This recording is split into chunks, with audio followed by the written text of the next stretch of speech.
why try?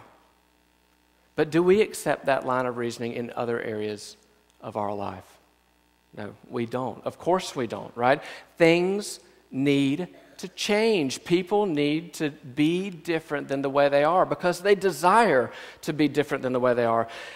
But the Christian life that we all desire is not something that you can manufacture or that you're able to will into existence. It's something that's produced in you, like David Harkenlump. I told you, he preached my sermon. David Harkenlump just said, it's something that's produced in you the closer you walk with God. And that's where abiding comes in. Our goal is not to concentrate on willing ourselves into some type of behavior, what we believe God wants us to be. Our focus is abiding in Jesus and drawing close to Him, and then the other things will take care of themselves. Now, that term abide in the Bible it's not some rare word with some deep mystical meaning, mysterious word like justification or sanctification. It was actually really a common word back in ancient times when the Bible was written, and it was a highly relational word at that. It was used to describe people living in the same house with one another or vacationing with one another. It means to stay with, to be with, just to hang out with people. It simply means stay close or stick with me. And we know that those people that we spend time with, eventually what happens? They rub off on us, right? Whether in a positive way or a negative way. Probably the way that we see most often is negative with our own children, right? We are keenly aware of the friendships that they are cultivating at school, and we're concerned when we see them develop relationships with those who may be a bad influence on them. So what do we attempt to do with our children?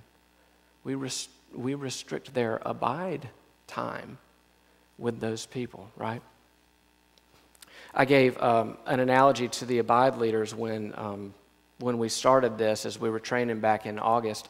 And some of you may have heard that. They may have brought it up in their groups. But I wanted to share it with you again because I believe it really represents the core of the Christian walk to me personally. And it's really a simple idea. I call it bathtub theology because I'm a nerd and I think that's funny, but it's not. It's really a simple idea. Hypothetically speaking, this scenario may happen at your house. It happens at our house at least once a week.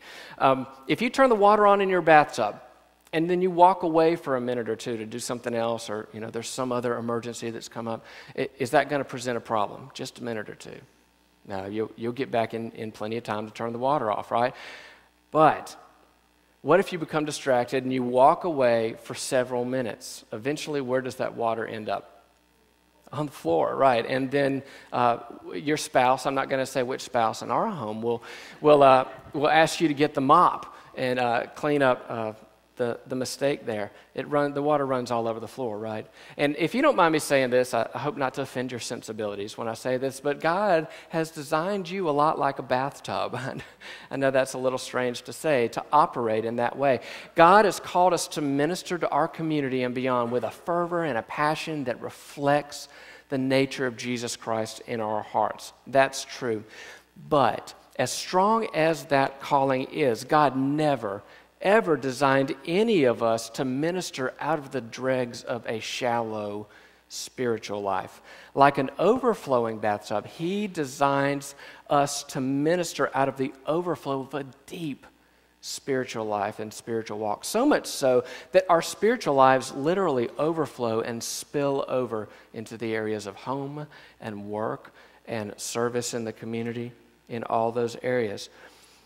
And when we find ourselves dishing out of the bottom of our spiritual life to minister to other people, we have completely missed the essence of God's desire for us as people and the ministry goals that He's called us to do.